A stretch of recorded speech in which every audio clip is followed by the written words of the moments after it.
Bartos. And I'm Josie. In today's bulletin, Canberra's plastic bag ban in place. Skateboarders upset with the new Erindale town plan, and a UC breakthrough enables a person's identity to be established by the way they walk. Hot on the heels of federal government's new carbon tax, the CSIRO has released figures that reveal the amount of carbon emissions absorbed by the world's forests. Measurements by science organisations and forest services around the world, taken annually over the past 2 decades, have been painstakingly examined, as Greg Easton reports. The carbon sink report has revealed figures that even has CSIRO scientists surprised. Forests globally remove about 2.4 billion tons of carbon from the atmosphere. This is the equivalent of about 1/3 of all fossil fuel emissions from human activities. Locally, the plantation absorption of carbon is a priority for ACT forests. In the ACT, we've got about 9,000 hectares of pine plantations. We are able to take up carbon right the way through to age 30. We then chop them down, harvest them for sawlogs and for the timber industry, replant them, again with actively growing seedlings, which then continue to take up the carbon right the way through. Dr. Canadell is the Executive Director of the Global Carbon Project, an organisation that the United Nations turns to in regards to carbon emission caused by human activity. It's hoped the publishing of the CSIRO study will help influence discussions at the next United Nations Convention on Climate Change. Greg Easton, NowUC News. The full implementation of the Canberra plastic shopping bag ban is now in place nearly a year after it was legislated by the ACT Legislative Assembly. However, ACT consumers and retailers are still not sold on the ban. With just over 2 weeks to go until its full enforcement, the ban under the ACT Plastic Shopping Bags Ban Act 2010 involves the removal of all lightweight polyethylene plastic bags from all retail stores throughout the ACT region. The ACT community goes through approximately 60 million plastic bags a year alone. Green's spokesperson for Waste, Caroline Lacourtier, says the ban of lightweight plastic bags will have great benefits on the environment. So the first thing it'll do, it will keep a lot of plastic out of our waste stream, and that is positive.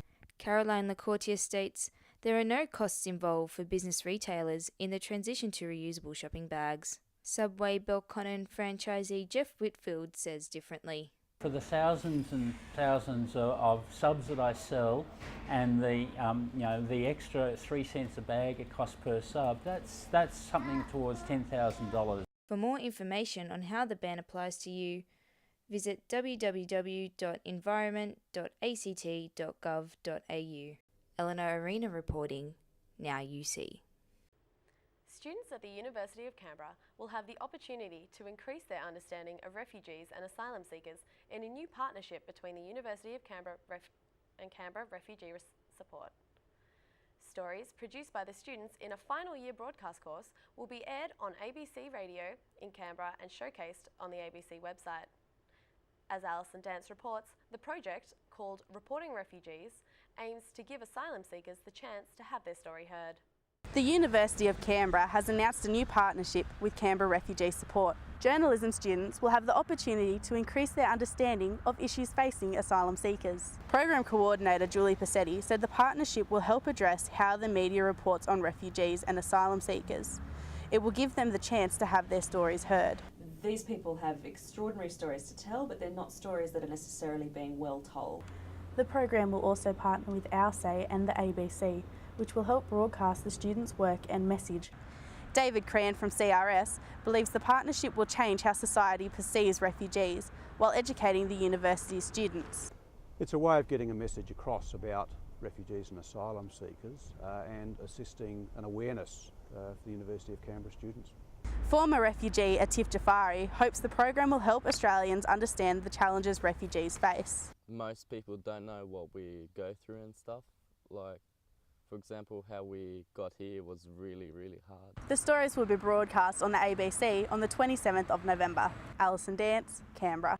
A new groundbreaking technology has been developed that will allow investigators to immediately determine a person's identity, simply from the way they walk. This innovative technology is the creation of University of Canberra PhD student Emdad Hossein, who specialises in the study of biometrics. Emdad Hossain, a PhD student at the Faculty of Information Science and Engineering, has developed this technology through the study of biometrics. His research will allow for the immediate identification of criminals based solely on their facial profile and the way they walk. So my proposed system is exactly same like no one can hide from public surveillance camera as long as I can trace their side face, as long as I can trace their ear, as long as I can trace their walking style, the way they are walking. These developments will allow investigators, like forensic scientist Chris Leonard, to identify criminals much quicker. And this research could help by allowing us to look at the profile of an individual's face or to look at the way that they walk. And the way we walk is a biometric characteristic that could help identify a particular individual. While this research is still in its infancy, its development is revolutionary in criminal investigation. This is Ebony Vitucci for NowUC News. Drafting has been completed of a master plan for Tuggeranong and Arundel, outlining the growth and development for the centre in the next 20 years. Local skateboarders are upset with the proposed developments planned for the Arundel Skate Park, a heritage site scheduled for destruction. Patrick Grealish reports from Tuggeranong. The Tuggeranong Community Council have been working closely with the Environment and Sustainable Development Directorate over the past 12 months to complete the Tuggeranong and Arundel Master Plan. President of the Tuggeranong Community Council, Daryl Johnson, said it was a much-needed revamp. Now is a good opportunity to be able to look at the workings and the functions and the linkages between the Tuggeranong Town Centre and the Arundel Group Centre. However, local skateboarders are disappointed with the planned renovation of the Arundel Skate Park, the area's only heritage site. Yeah, to be honest, I'm not that happy with it. It's an iconic skate park. It's featured in a lot of movies, and it's just a good place for people Tuggeranong, young kids like Tuggeranong to hang around. The Tuggeranong Community Council have been attempting to canvass the entire community throughout building the master plan. However, because there have been no advertising on public youth forums or popular social networks like Facebook or Twitter, younger members have been falling through the cracks. We need that youthful perspective on the council to raise issues with us that on the needs and the wants of the younger generation down in Tuggeranong. Both Woden and Belconnen skate parks have received makeovers in the past 3 years, leaving users asking how necessary is change in Arundel. It'd be good to just keep one original skate park in Canberra, just to keep it that legacy of old school life. Patrick Grealish reporting for NowUC News. With the release of the first discussion paper in 20 years on national cultural policy, the Ausdance director Neil Roach points out that Canberra is isolated from the mainstream arts practice in Australia. Natalia Yaskina reports. According to the ACT Ausdance director Neil Roach, Canberra is missing out on major arts festival. I think a major arts festival plays the role in filling that gap of bringing work in and out and in bridging artistically people's sensibilities to take more of a risk, to engage in more interesting arts activities. However, the ACT Minister for Arts, Joe Birch, disagrees. All Sydney dance companies won't perform in Canberra, and that is disappointing, but it is also provides opportunity. The Sydney Dance Company may not bring their full troupe here, but they do come here to perform. Mr. Roach says that in order to bring artwork in and out, support for touring becomes increasingly important.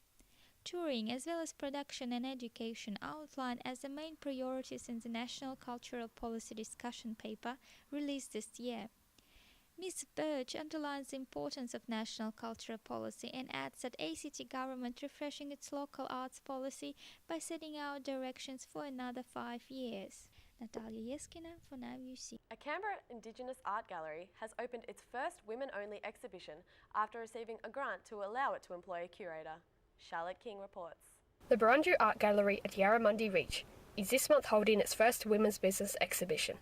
Artist Jenny Khmer Martiniello says the event is significant. Canberra is a meeting place, so there's people from all different Aboriginal traditional countries here. The ACT Minister for the Arts and for Aboriginal and Torres Strait Islander Affairs, Joy Birch, praised the gallery's achievement. The centre down at Yarramundi is a wonderful place for Indigenous artists and cultural practitioners.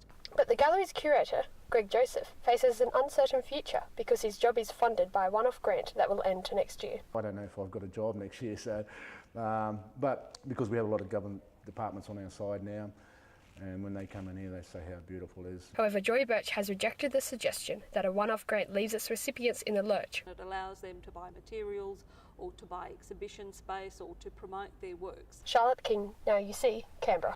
Canberra's musicians are struggling for music venues in the nation's capital. While local bands are playing to small, intimate crowds, they are looking for something bigger.